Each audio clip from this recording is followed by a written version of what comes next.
Hi everyone, welcome back to my channel. If you are new, my name is Tiffany and today I'm going to give you my 6 best tips on how to grow long, healthy, natural hair. If you are new, you've probably come to my channel by way of my new wash and go routine. If you haven't seen it, go check it out. It'll also be very helpful for all of you who are natural as well. So I'm going to get right into it. My first tip is to drink tons and tons of water. I know you guys have probably heard that tip before over and over again, but it is very true.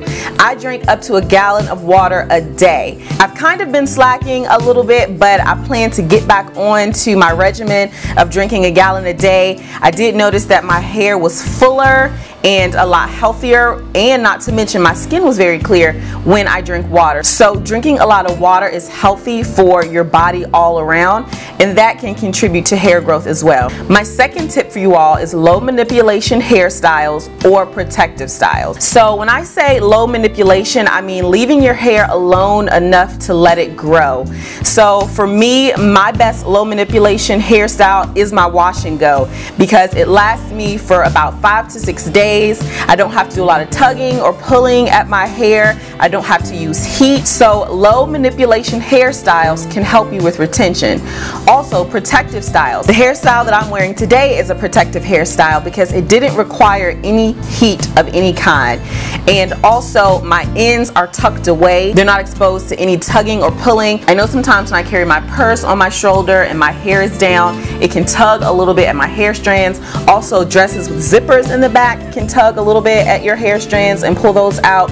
So when you have a protective style, your ends are up and protected away from any type of breakage or hair pulling. My third tip to help you grow long, healthy hair is do not color or bleach your hair. This may be hard for some people because I know a lot of naturals like to experiment with colors, and it's really fun and it's really beautiful to see. But for me personally, when my hair is not colored or bleached, I have the most healthy hair and my hair grows the longest. Now, I've had my share of hair colors myself, guys. I've been red, I've been blonde. So I am speaking to you from first-hand experience. All of these tips are tips that I have learned along my natural hair journey. I've been natural now for about 11 years, and these are all things that I've learned along the way. So these aren't hearsay tips. These are tips from my personal experience.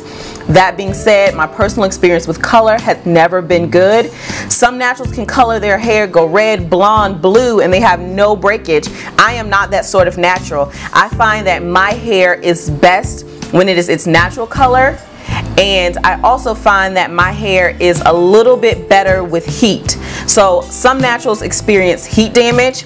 I, for one, have never had any heat damage. I do not heat style my hair often, but I know some naturals can heat style their hair once or twice a year and still experience some sort of damage. Me, I am not that way. The damage for me comes through coloring or bleaching. So please stay away from the color or bleach if you are trying to grow your natural hair long. My next personal tip is to always moisturize your hair. One thing that I never do is skip out on my weekly deep conditioning treatments. So I deep condition my hair once a week, every single time that I wash it. And I've been doing that now for maybe the last 3 or 4 years, and my hair has grown a lot. Also, when my hair was colored, I did a more intensive moisturizing treatment. I would do the lock method. If you haven't heard of the lock method, it works like this. The acronym is LOC. The L is for liquid. So for the best results, you want to have your hair damp. You can either do it right after washing, or you can take a spray bottle with a little bit of water and dampen your hair. And when I did this method, I would only dampen the ends of my hair because that's where the color was. I had an ombre color and the color had grown out down to the ends. So the ends of the hair are what needed the most moisture. So after I applied my liquid, I applied oil.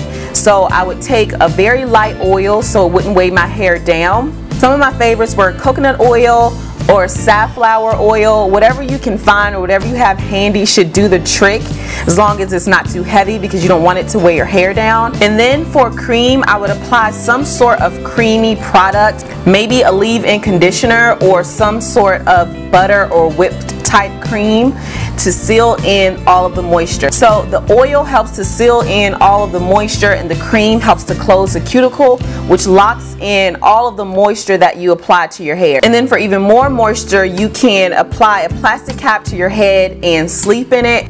And another way that I used to do it was after my wash and go, my hair was completely soaked, I would take a little bit of oil, put it to the palm of my hands and scrunch it right into the ends of my curls, and then I would take the cream product and scrunch it in right over the oil and let it air dry that way. And I found that when I did it that way, my curls were the most moisturized. I didn't have a lot of frizz or dry hair, and my wash and go looked pretty good throughout the week. The next tip that I have for you all is do not over trim your hair. I know sometimes we can get caught up in over trimming, thinking you have to trim every couple of weeks or your hair won't grow, but I have experienced that if I trim my hair only once or twice a year, that my hair will still grow, and it will grow healthy. Before, when I was a little bit more obsessed with trimming, I would trim maybe 4 times a year, and it was hard for me to retain growth that way. So I felt like every time I was getting a little bit of growth, I would go and get it trimmed right off, and it was kind of defeating the purpose. So as long as you're following the tips that I'm mentioning, you shouldn't have a lot of damage or breakage. So you should be fine to only clip your hair once or twice a year. And then when you do clip your hair, you want to make sure you're doing a light dusting. You don't want to get a cut, you don't want to take inches off, you just want to make sure the stylist or yourself cuts a very, very small amount of the hair, just a light dusting. And my final tip, which may be so very hard for some of you naturals, is to stay away from heat. When I vowed to no longer flat iron my hair, to no longer blow dry my hair, that is when my hair grew the longest. And not only did it grow long, it got fuller, it had more volume, it had more body, because I was retaining a lot more hair. Now, I'm not one of those naturals that say never straighten your hair or never use any heat, because I'll probably do some heat styling tutorials here on my channel in the future, but I will say try to stay away from it as much as possible. I probably heat style my hair once or twice a year, and I can't remember the last time I've used a flat iron in my hair. That's been years. So when I want a straighter look, I go for a roller set, and I do those myself. And if you're interested, I do have a video on my channel, so check it out. And I plan on doing an updated roller set tutorial as well, but that's really my go-to style when I want straighter hair. So for a quick recap, you want to make sure you're drinking tons of water. You want to make sure you're doing low manipulation hairstyles or protective style. You want to make sure you stay away from colors and bleaches. You want to make sure that you're moisturizing on a regular basis and deep conditioning. Don't over trim your hair. And last but not least, please stay away from heat. Alright, those were my best tips for you guys from my own personal experience. Also, if you have any tips that I didn't mention before that have worked for you, please leave those down below in the comment section so I can check those out. I'm always trying new things and adjusting my routine so that my hair is maintaining its health. Also, if you like this video, don't forget to give it a thumbs up and subscribe. And as always, I want to thank each and every one of you so much for watching, and until my next one, bye!